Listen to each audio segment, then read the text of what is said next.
Saudari-saudara, Bapak Ibu dan teman-teman muda terkasih di dalam Tuhan, pengalaman cinta akan Allah dipicu oleh pengalaman kasih yang kita terima dari Allah. Betapa sering pengalaman kasih Allah terlewat begitu saja di dalam hidup kita karena kita kurang mampu merefleksikannya dan kurang mampu mengambil pelajaran yang berharga daripadanya. Saudari-saudara, Bapak, Ibu, dan teman-teman muda yang terkasih di dalam Tuhan, beberapa waktu yang lalu saya mendapat pertanyaan dari seorang yang cukup dekat dengan saya. Pertanyaannya adalah, kalau dulu kita membaca, bisa mendengar juga bahwa orang itu dengan mudah bisa mendengarkan Tuhan. Sedikit-sedikit kalau kita membaca kitab suci, bertemu dengan orang yang mendengarkan Tuhan, atau sekurang-kurangnya yang mengalami pengalaman-pengalaman luar biasa. Tetapi mengapa sekarang begitu sulit bagi manusia untuk bisa mengalami semua itu, mengalami peristiwa-peristiwa yang luar biasa, seperti yang kita dengarkan dalam bacaan yang pertama dari kitab Nabi Yesaya, jarang sekali, atau juga mengalami pengalaman mendengarkan suara Tuhan secara langsung. Kalau dulu kok kelihatannya, kok kedengarannya Tuhan itu begitu mudah menyapa manusia. Kalau sekarang kenapa tidak? Ibu, bapak, saudara-saudari, dan teman-teman muda yang terkasih di dalam Tuhan, apakah Anda mengalami atau memiliki kesan atau pertanyaan yang sama? Mencoba merenungkan pertanyaan itu di dalam terang bacaan-bacaan yang kita dengarkan dalam hari ini, dalam perayaan Ekaristi hari ini, saya menemukan hal yang sedikit berbeda. Terlebih kalau kita mendengarkan atau membaca Injil Lukas yang kita dengarkan bersama hari ini. Mungkin Bapak, Ibu, saudara-saudariku yang terkasih di dalam Tuhan, bukan Tuhan yang lupa atau tidak lagi sering menyapa manusia zaman ini. Saya meyakini Tuhan masih terus menyapa, masih terus menyertai dan berbicara kepada kita. Tetapi Tuhan menyapa dan berbicara kepada kita dengan cara yang mungkin sedikit agak berbeda dengan apa yang kita dengar di dalam bacaan kitab suci, lebih-lebih bacaan-bacaan dari Perjanjian Lama. Mengalami kemujuran seperti yang dialami oleh Simon dalam kisah Injil Lukas hari ini. Sepanjang hari sudah bekerja, sepanjang malam sudah bekerja, tetapi tidak mendapatkan apa-apa. Lalu mendengar bisikan suara Tuhan, pergilah menjala ikan ke tempat yang lebih dalam. Kemudian keberanian Simon untuk mendengarkan sabda Tuhan itu membuat ia mengalami pengalaman yang luar biasa. Ikan yang semalam satu pun tidak ada, rupanya seperti diperintah berkumpul di tempat yang dalam itu, sehingga sekali ditebarkan jalannya hampir koyak karena banyaknya ikan. Dan dikisahkan 2 perahu itu hampir tenggelam saking banyaknya ikan yang ditangkap. Saudari-saudaraku terkasih, mungkin pengalaman yang sama Anda, saya, kita miliki semua.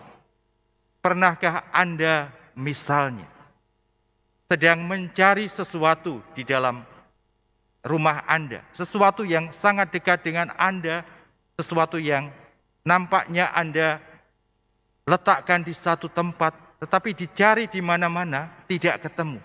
Lalu Anda bertanya, di mana ya saya letakkan ini?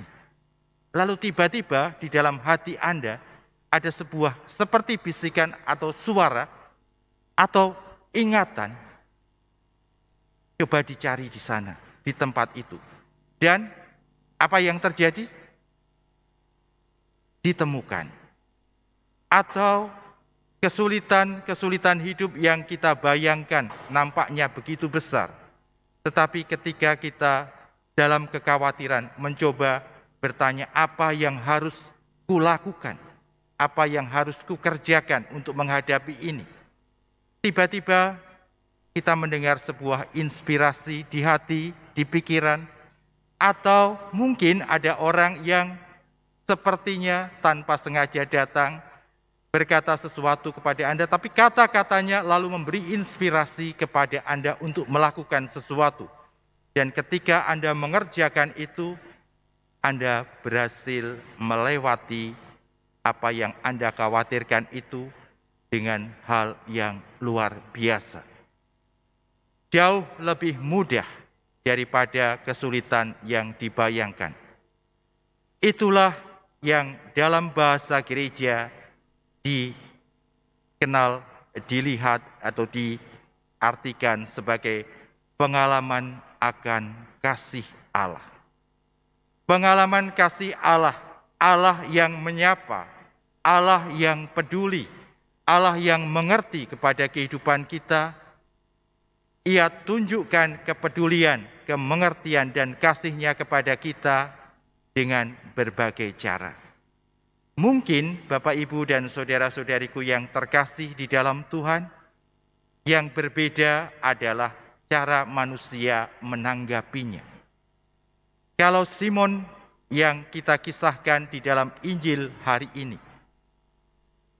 begitu mengalami kasih Allah yang begitu besar, ia lalu melihat siapa dia yang memberikan bisikan dan inspirasi itu dan siapa saya.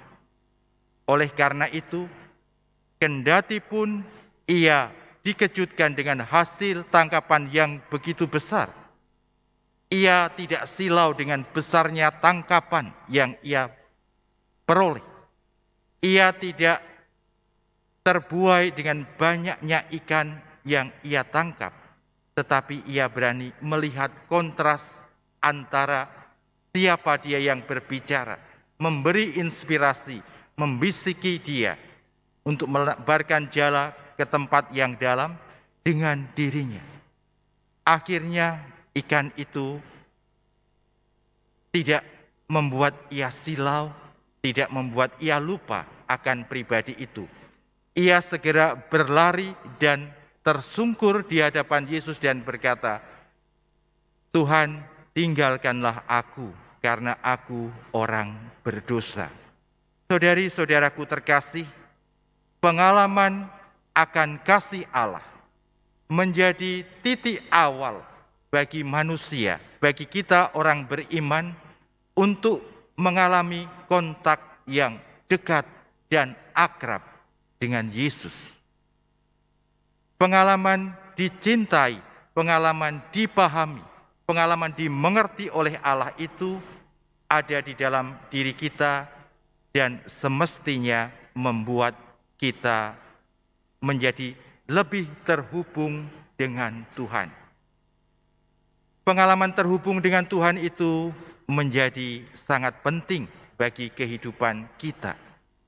Mengapa? Yang pertama, karena pengalaman menjadi terhubung dengan Tuhan itu membuat Anda dan saya, kita semua orang beriman, berani yakin bahwa Allah itu peduli, Allah itu memahami, Allah itu mengerti dan mencintai kita dan mendampingi kita dalam menghadapi segala sesuatu.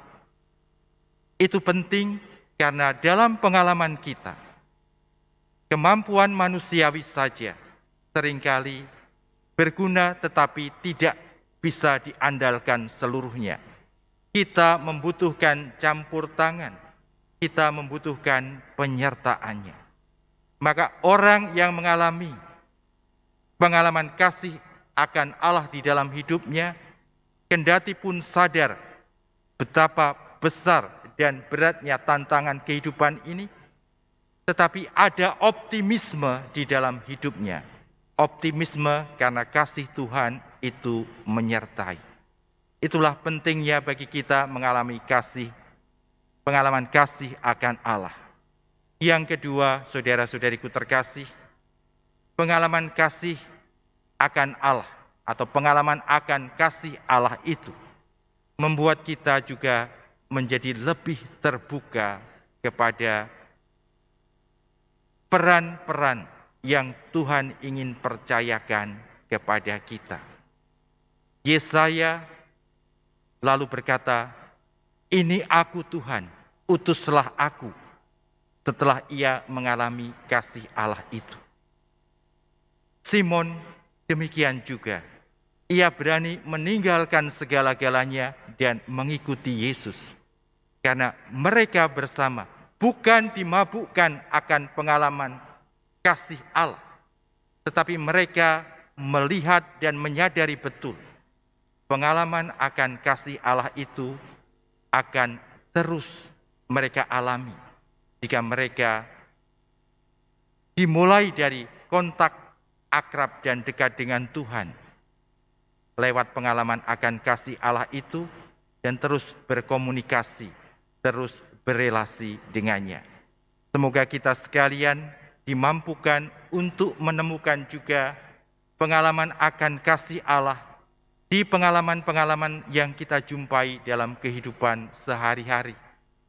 Pengalaman-pengalaman yang kita jumpai yang nampaknya biasa-biasa saja akan menjadi luar biasa jika kita, ya Anda dan saya, merefleksikan, merenungkan dengan selalu bertanya, Tuhan, dalam peristiwa ini, Engkau hendak berbicara apa kepadaku? Kebiasaan untuk menanyakan hal itu dalam setiap pengalaman yang kita jumpai, kita alami setiap hari, akan membuat kita merasakan bahwa Tuhan itu sesungguhnya masih terus menyapa, masih terus bersabda, masih terus berbicara kepada kita untuk mewujudkan cinta, kepedulian, sikapnya yang mengerti dan memahami hidup kita sekalian. Berkat Tuhan menyertai pengalaman-pengalaman dan permenungan-permenungan Bapak, Ibu, saudara-saudari, dan teman-teman muda, serta kita sekalian. Amin.